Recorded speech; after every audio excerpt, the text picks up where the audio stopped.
Halo, Assalamualaikum warahmatullahi wabarakatuh. Hari ini pada tanggal 10 Maret 2024, saya akan menjelaskan tentang penjadwalan proses pada sistem operasi. Sebelumnya, perkenalkan nama saya Nabila Cahaya Yuniar. Saya dari Teknik Informatika kelas C angkatan 2023 dengan NIM 23051204 336. Ngomong-ngomong tentang penjadwalan, apa sih penjadwalan itu?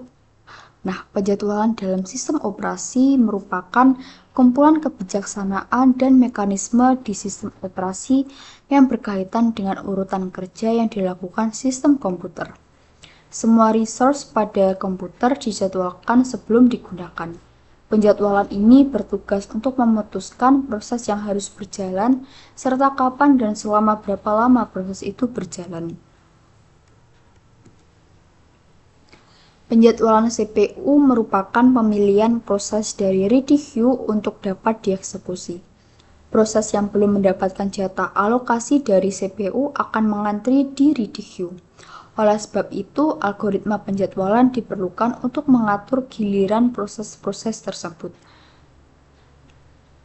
Beberapa algoritma penjadwalan itu seperti FJFS atau First Come First Serve, FGF, Shortest Job First, Priority, dan Round Robin. Nah, pada kesempatan kali ini saya akan menjelaskan tentang algoritma dari Shortest Job First. Apa sih SJF itu? Terus bagaimana sih cara menghitung dari SJF?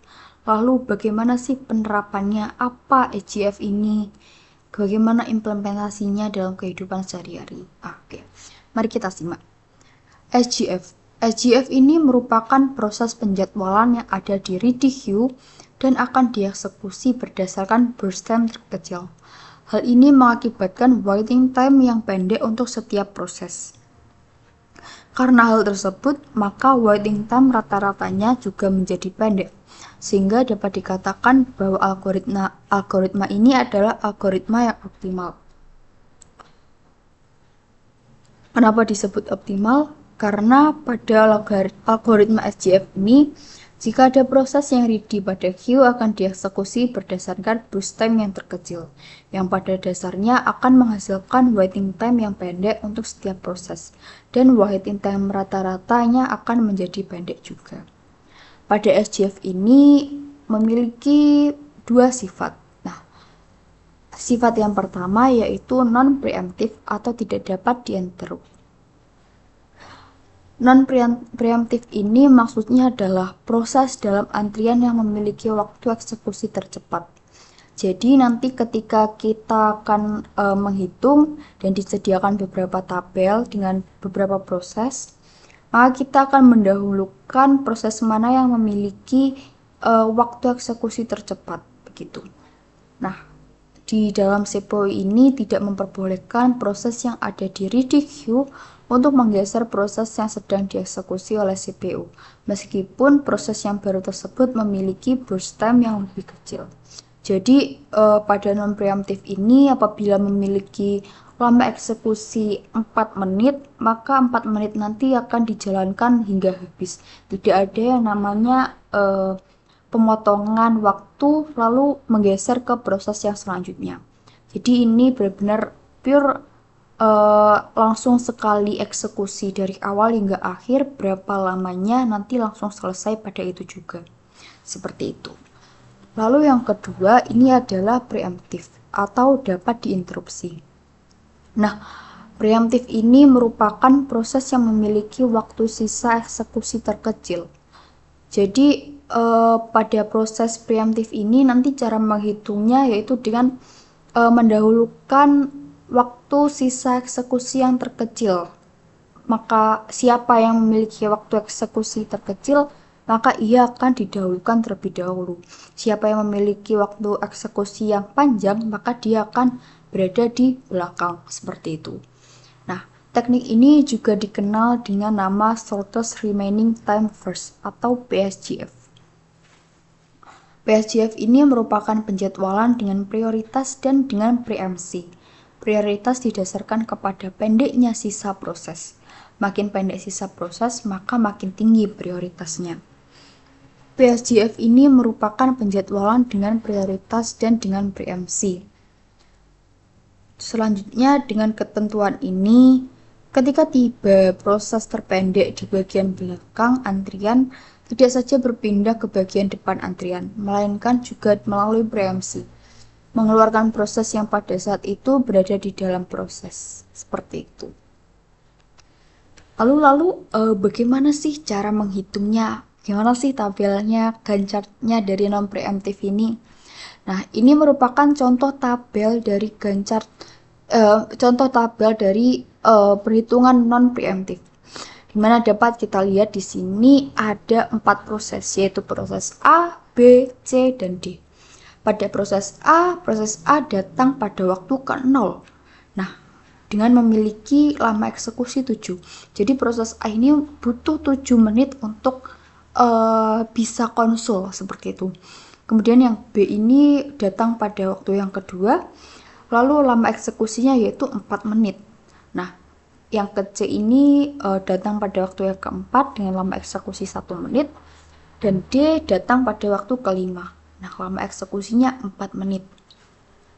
Terus gimana sih cara menyelesaikannya? Kita harus mendahulukan yang mana? Apakah kita harus mendahulukan yang A atau yang C? Karena dalam ketika kita melihat waktu datang, maka kita harus mendahulukan yang A karena kan dia datang lebih dahulu. Tapi kalau kita lihat dari lama eksekusi, maka kita akan berpikir untuk mendahulukan yang C. Karena walaupun bagaimanapun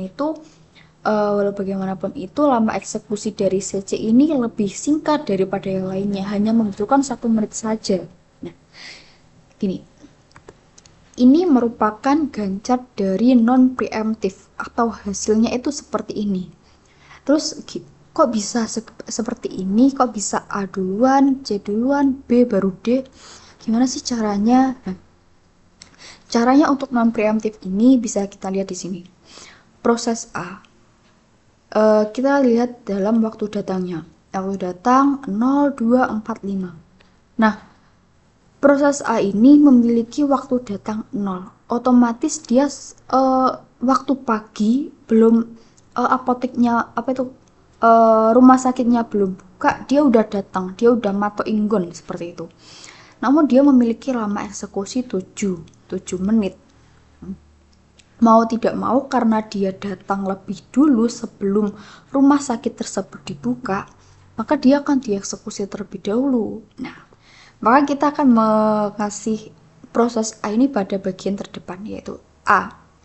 Ini lalu lama eksekusi dimulai dari 0 hingga 7. Hingga 7 ini dia sudah selesai. Oke.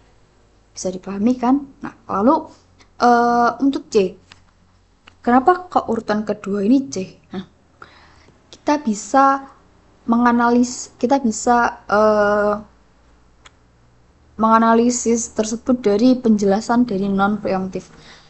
Mana yang lebih memiliki waktu eksekusi terpendek, maka dia akan didahulukan. Maka dari itu C akan didahulukan karena dia memiliki waktu eksekusi hanya 1 menit saja. Kan pasti lebih pendek daripada yang lain kan. Maka proses C ditempatkan pada urutan kedua, yaitu dengan lama eksekusi 7 hingga 8. Lalu B ini kan memiliki lama eksekusi yang sama dengan D. Kenapa kok B duluan? Kenapa kok nggak D duluan? Karena kan lama eksekusi mereka berdua sama. Nah, karena lama eksekusi yang mereka miliki itu sama, maka kita akan berpatokan pada kapan dia datang. Nah, kalau kita mendahulukan yang D kan pasti tidak adil kan, karena dia datang lebih lambat daripada yang B. Maka kita akan mendahulukan proses yang B baru yang D. Nah, seperti ini hasil akhirnya. B didahulukan pada urutan ketiga dengan lama eksekusi 8 hingga 12 menit. Lalu proses D baru yang terakhir, yaitu 12 hingga 16 menit. Seperti itu. Ini adalah contoh dari gancar non preemptif. Nah, lalu gimana sih cara kita menghitung dengan angka? Cara kita menghitungnya itu seperti ini. Kita memiliki waktu tunggu. Waktu tunggu itu dihitung dari waktu selesai eksekusi dikurangi waktu datang dikurangi lama eksekusi. Pada proses A kita memiliki waktu selesai eksekusi 7. Nah, 7 ini didahulukan lalu memiliki waktu datang 0 karena proses A datang terlebih dahulu sebelum rumah sakit itu terbuka. Lalu lama eksekusi yang A jalankan ini adalah 7. Maka 7 dikurangi 0 kurangi 7 hasilnya 0. Jadi A memiliki waktu tunggu 0 detik.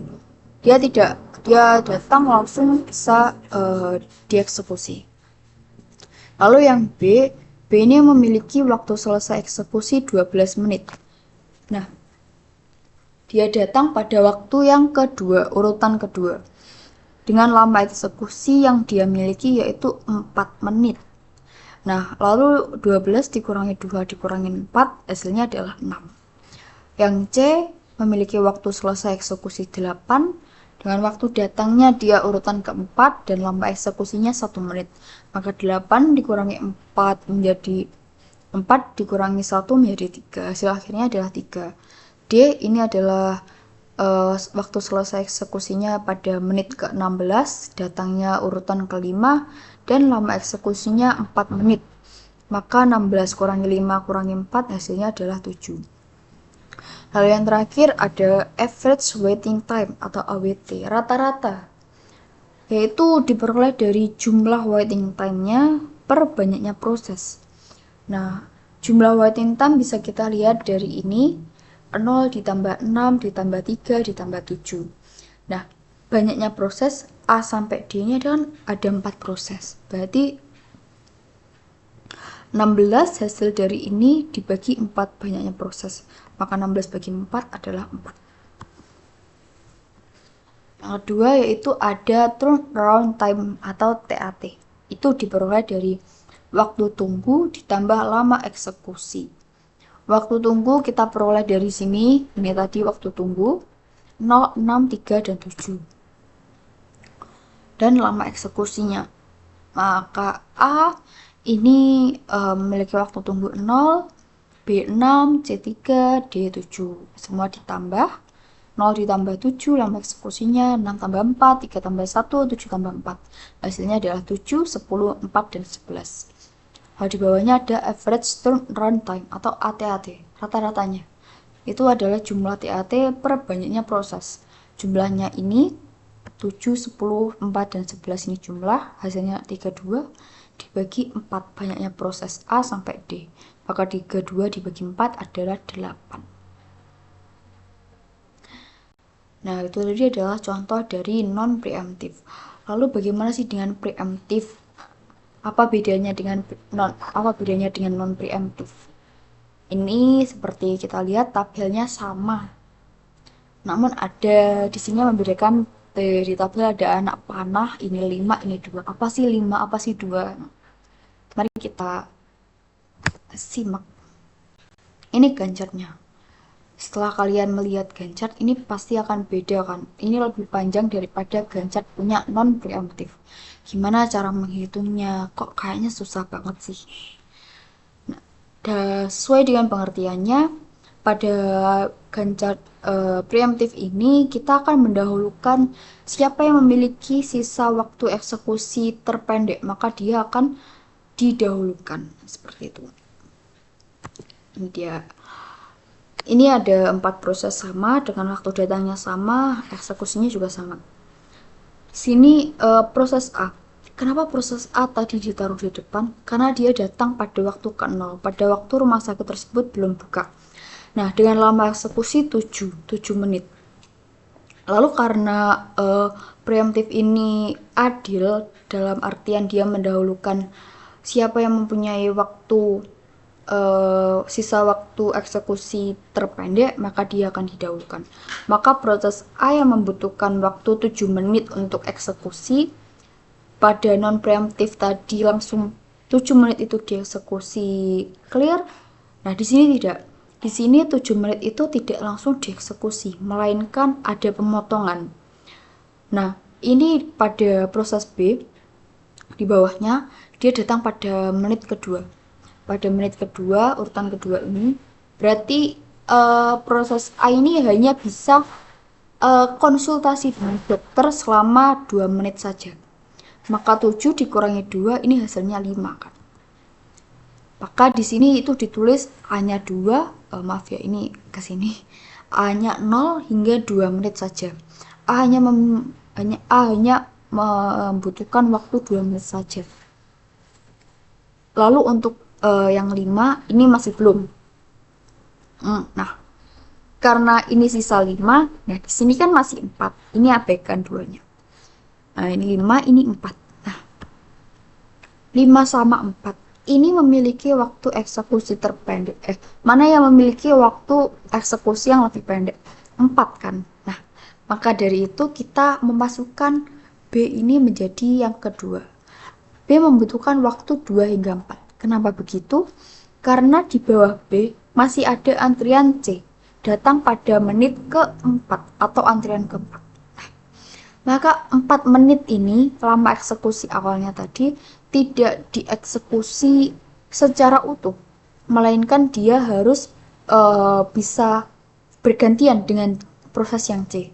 Maka 4 ini dikurangi dengan 2. Kenapa kok 2? Nah, ini kan jaraknya 2 sama 4, ini kan 2 menit kan. Otomatis B ini hanya bisa mendapatkan waktu 2 menit saja. Maka dari itu 4 dikurangi 2, hasilnya adalah 2. Lalu untuk B dan C. B dan C ini mana sih yang memiliki waktu eksekusi yang lebih pendek? Kan C. Ya, maka dari itu C kita dahulukan. Karena C hanya memiliki waktu 1 menit saja. Nah, ini maka dari itu kita taruh di 4 hingga 5. Karena dia sependek itu gitu waktu eksekusinya. Lalu yang kedua B. Lalu yang keempat ada B. Kenapa kok B? Nah, di sini ini udah clear ya. Ini C udah clear, anggap C clear. Ini di sini kita memiliki lama eksekusi A5, B2, D4. Dari ketiga ini mana yang paling pendek? B kan. B memiliki waktu eksekusi 2 menit. Maka dari itu B kita dahulukan. B kita dahulukan dengan waktu 5 hingga 7 menit. B udah kelar, lanjut ke D. Kenapa kok D? Kenapa kok enggak A? Karena D dengan A lebih memiliki lama eksekusi yang pendek itu yang D, bukan A. A memiliki lama eksekusi lebih panjang, lebih lama daripada D. Maka dari itu D kita dahulukan, lanjut A. D di sini dengan 7 hingga 11 menit. Lalu A 11 hingga 16 menit. Seperti itu. Ini adalah sebuah ganjak dari preemptif. Lalu ini maaf. Ini harusnya preemptif ya. Ini salah ini. Ini waktu tunggu, waktu selesai, waktu datang, dan lama eksekusi sama. Rumusnya sama. Yang membedakan di ini pengerjaannya. Ini sorry ya, ini preemptif harusnya. Ini A memiliki waktu selesai eksekusi 16. Bisa kita lihat A ini memiliki waktu eksekusi lamanya 16. Dia mengantri hingga 16 menit. Dia membutuhkan waktu 16. Nah, waktu datangnya 0. Lama eksekusinya dia membutuhkan 7 menit. 16 dikurangi 7 hasilnya 9. Untuk B memiliki waktu selesai eksekusi 7.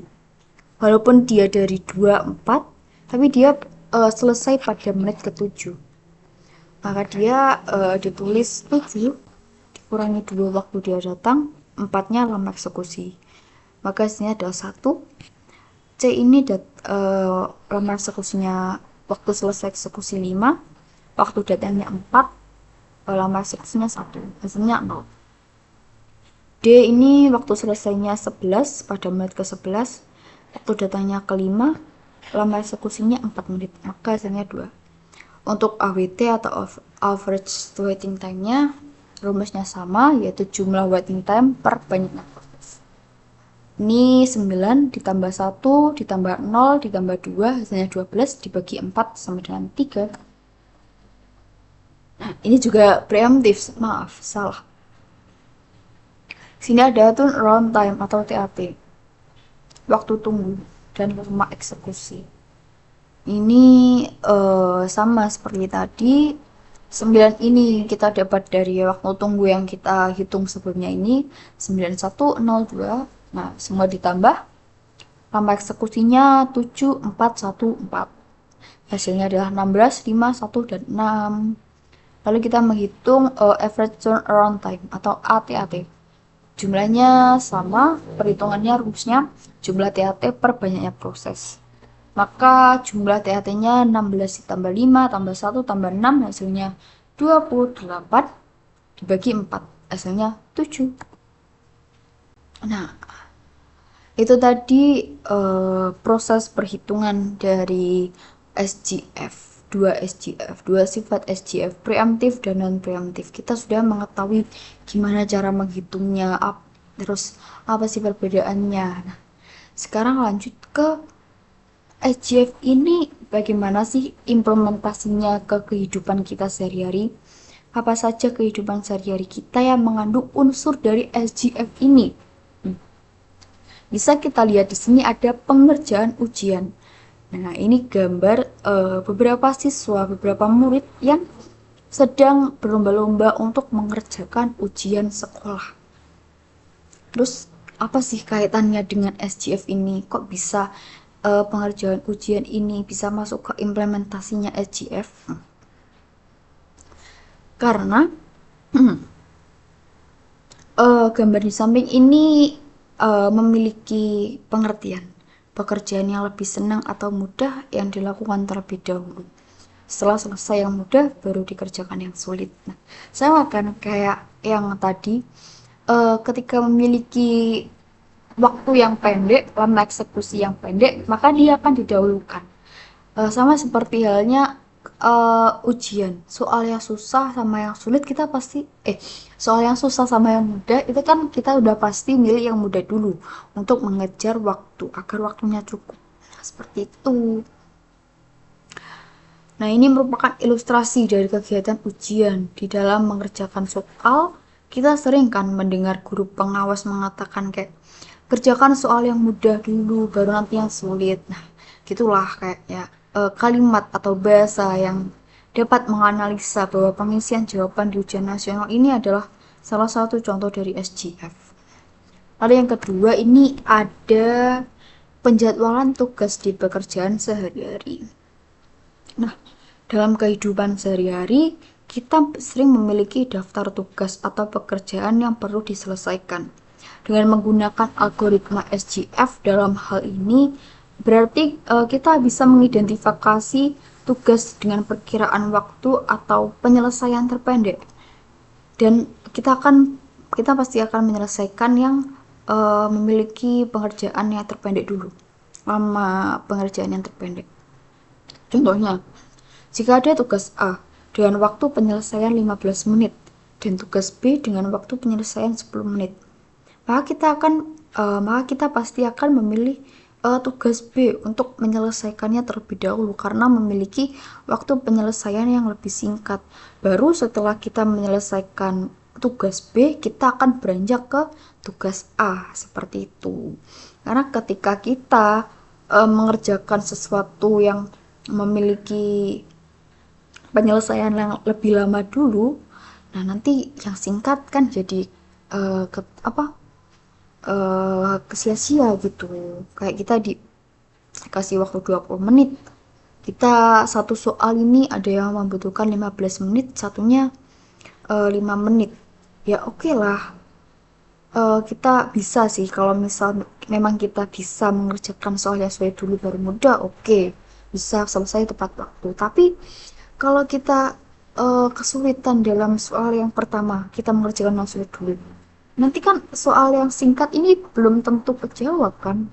Lain kali kalau kita mengerjakan yang singkat dulu, kita udah menyelesaikan soal yang A udah selesai, lanjut kita menyelesaikan tugas yang kedua, tugas yang sulit. Nah, karena udah mudah otomatis kan pengerjaannya bisa lebih singkat dari itu kan, kayak gitulah pokoknya. Nah, ini yang terakhir ini ada penjadwalan pengiriman paket dalam jaringan logistik. Dalam dunia logistik ini SGF dapat digunakan untuk menentukan urutan pengiriman berdasarkan jarak atau waktu tempuh terpendek antara lokasi pengirim dan penerima. Hal ini membantu dalam mengoptimalkan rute pengiriman dan mengurangi waktu pengiriman secara keseluruhan. Nah, ini seperti bapak paket. Paket dari kota A menuju kota B, maka yang mana yang dilewati maka dia yang akan didahulukan, bukan yang dia melewati sampai akhir dulu baru mendahulukan, baru mengirim paket yang sebelumnya sudah uh, kelewat gitu rumahnya gitu. Ya, itu tadi penjelasan dari saya tentang SGF atau Shortest Job First. Tanpa kita sadari, kita udah mengetahui tentang apa sih pengertian SGF. Ada dua sifat, preemptif dan preemptif, lalu bagaimana cara pengerjaannya, penghitungannya, tabelnya, kemudian gancarnya, terus penerapannya dalam kehidupan sehari-hari. Karena kita sadari penerapan dari SJF ini melekat ya pada kehidupan kita sehari-hari, kayak paket tadi kita kan kalau tidak belajar tentang SJF pasti kita tidak tahu sistem yang digunakan oleh bapak paket itu tadi itu menggunakan algoritma apa gitu kalau disangkutkan dengan sistem operasi atau penjadwalan proses. Nah, karena kita sudah belajar tentang SGF, maka kita udah tahu kan, oh, bawa paket ini menggunakan algoritma dari SGF. Nah, seperti itu. Terima kasih. Semoga penjelasan yang telah saya bawakan ini bisa menambah wawasan kalian semua. Bila ada salah kata, saya mohon maaf. Assalamualaikum warahmatullahi wabarakatuh.